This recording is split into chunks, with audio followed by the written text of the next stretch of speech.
that they have to do. So it gets busy. Yeah. Yeah. Okay. Yeah. So another part of school culture is discipline. hmm How would you describe the school's approach to discipline? I think, I think in some aspects, Fannie Lou has like the biggest. Are we talking about like academic discipline, or we're talking about like what kind of discipline we're talking about? You would divide, you're dividing academic versus like behavioral issues. Yes.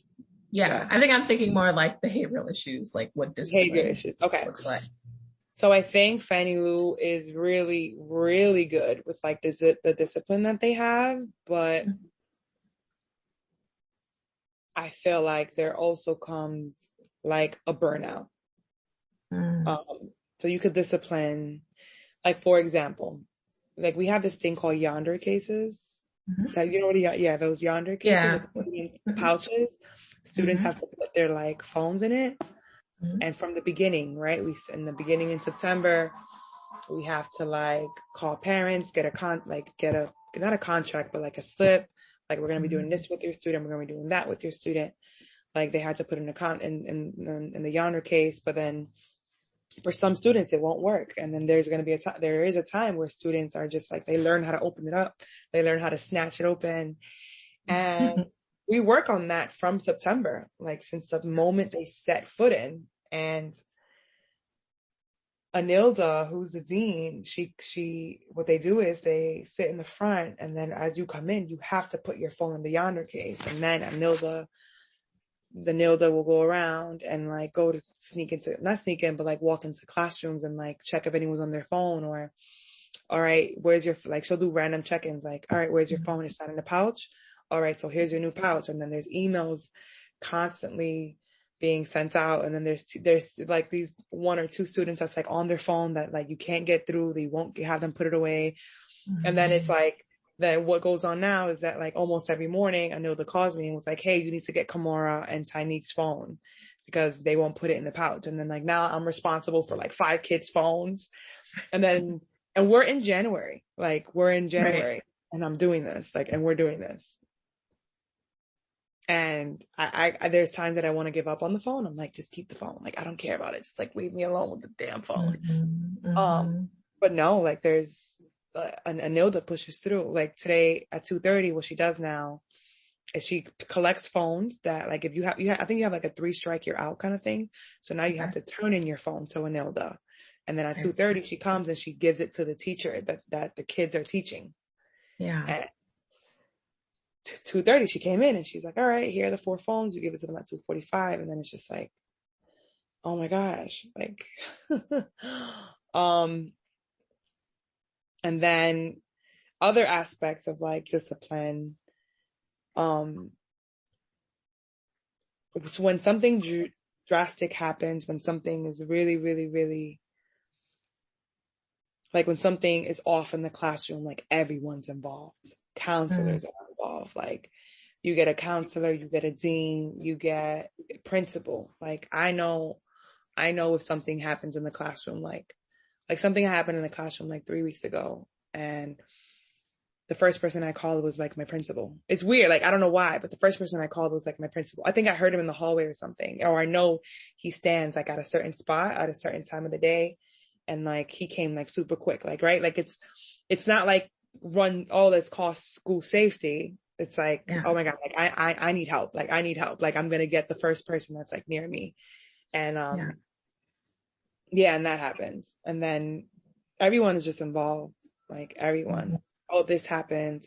All right, well, now we need to have a mediation, or we need to have a circle.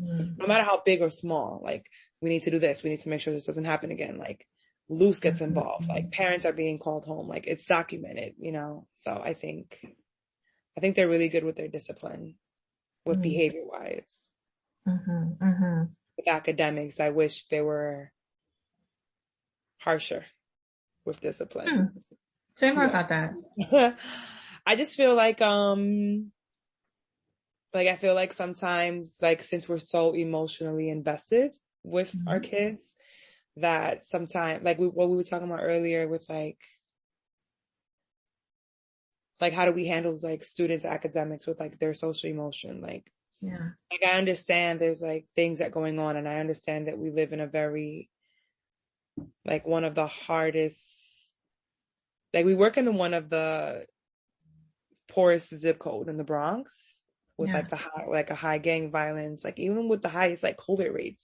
Like I remember our zip code for Fannie Lou was just like the highest COVID rate when we had first started.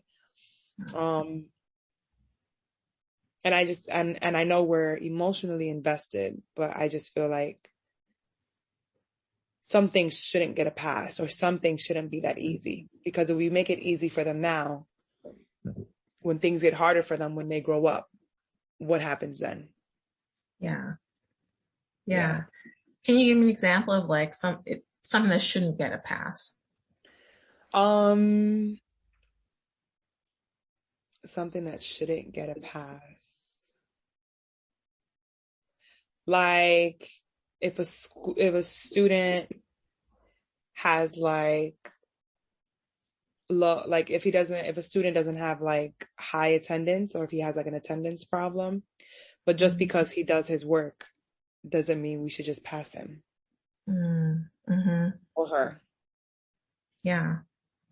I think that really, but not that it bothers me, but I just feel like I just feel like high school is where you're trained to be as an adult. Like that's your training, right? Come to school on time. Like make sure you come to school on time, because when you get a job, you're going to come to school on time. Like even if you skip this, or you wasn't able, or you weren't here for this while we did this, it is still your responsibility to get this done, you know?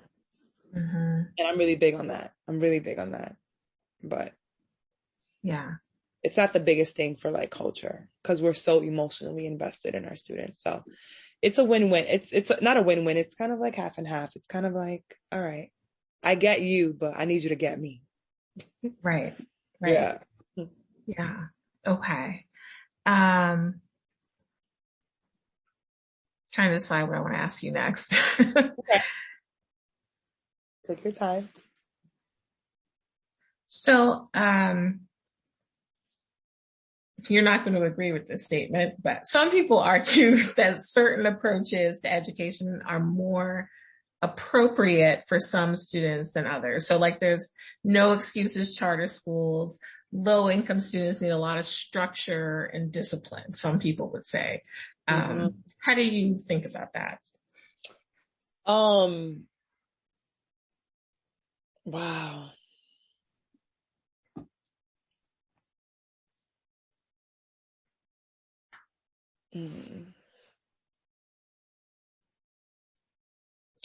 I think it's so crazy because I have like two sides. So like the old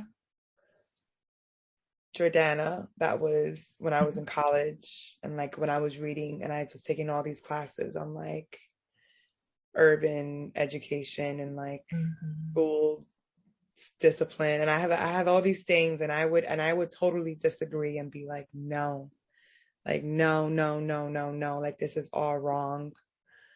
But as a teacher, not that I agree with it, but I understand it. I understand why there is a no excuse policy, or why, not that why there is a no excuse policy, but it's necessary to a certain extent. And I think it's necessary in the Black and brown community schools, because if they don't learn it from us, then who are they going to learn it? They're going to wait until they get older and understand that, wait a minute, life doesn't have second chances. Like, why do they have to wait until they're older or adults to experience like, oh, I don't have a second chance here, or like, oh, wait a minute, I cannot give an excuse here, you know? Like, why do they wait until they're so much older, or even when it's too late? Like, why do they wait until that moment to be like, oh, wait a minute, life is real, you know? So it's kind of like, I understand you, and I definitely understand you. So I'm very mixy about that. And I only became like mixy about things like that when I became a teacher. Yeah. So it is a problem. And if